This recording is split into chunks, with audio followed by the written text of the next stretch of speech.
Pag-usapan pa natin ang epekto sa kalusugan ng paggamit ng smartphones. Kasama si Mobile Journal, Francis Orcio.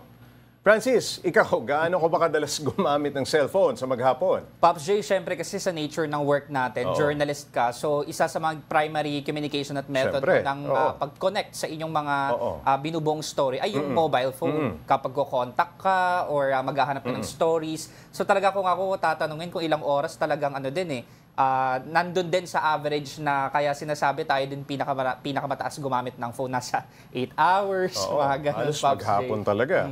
So tama yung panakot ng ilang mga magulang na sinasabi, may radiation yung cellphone mo, huwag kang gamit ng cellphone. Yes, Pops J, kasi nga, base nga din dun sa pag-aaral, itong ini-emit ng phone natin na radio waves. Meron naman talagang radiation. Yes, yung tinatawag na non-ionizing radiation na masasabi ngang safe naman at wala talagang direct effect sa ating health. Pero again, yung non-ionizing naman, yun naman yung talagang may direktang epekto sa atin. Gaya ng X-ray na talagang nakaka-cancer, Pops J. Hindi naman nakaka-cancer, pero ano-ano nga ulit yung masasamang epekto ng sobrang paggamit ng cellphone? Pops J, nakausap natin yung mga health expert. No? At sabi nila yung sedentarism or yung labis na paggamit nga ng mobile phones ay talagang may epekto sa ating kalusugan. Halimbawa na lang yung dahil nga wala tayong physical activity, hindi tayo gumagalaw. So ang epekto niyan, syempre, hindi maayos yung blood flow natin. Correct, tapos maaring mag-cause din ng obesity dahil nga wala kang physical exercise or activity.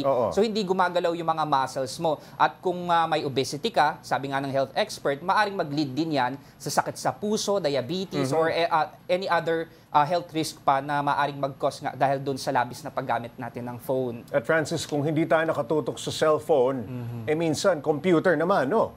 Computer naman ang ating pinagkakaabalahan. Magkapareho lang ba ito?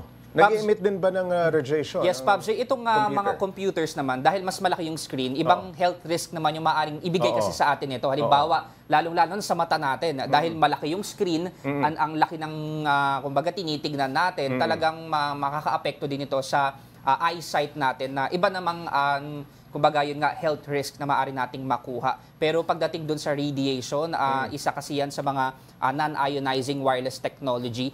So kung titingnan natin sa aspeto ng cancer ay sinabi naman ng eksperto na hindi rin ito nakakapag-cause. Francis, anong maipapayo ni Doc para mag-disconnect tayo kahit pansamantala dito sa technology? Ang maipapayo talaga ni Doc is... Ikaw, hindi pwede dahil trabaho mo yan. Kung magdi-disconnect tayo sa phone, dapat kumonect naman tayo sa ating mga friends, sa families, yung kumbaga socialization, Pops J. Kasi makakatulong yun, syempre, para ma-detach tayo doon sa pagkakakonekta natin sa social media. Kasi kumbaga number 1 nga rin tayo sa buong mundo sa pinakamatagal na gumagamit ng social media.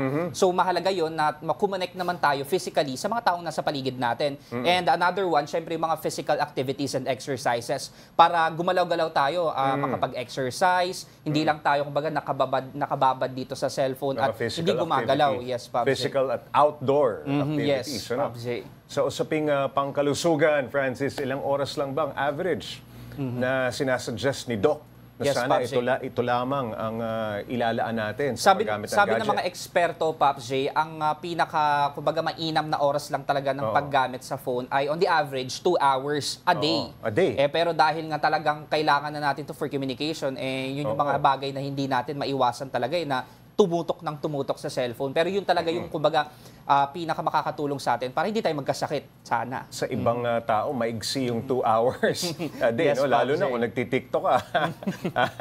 Okay, maraming salamat, Mobile Journal. Francis Orcio.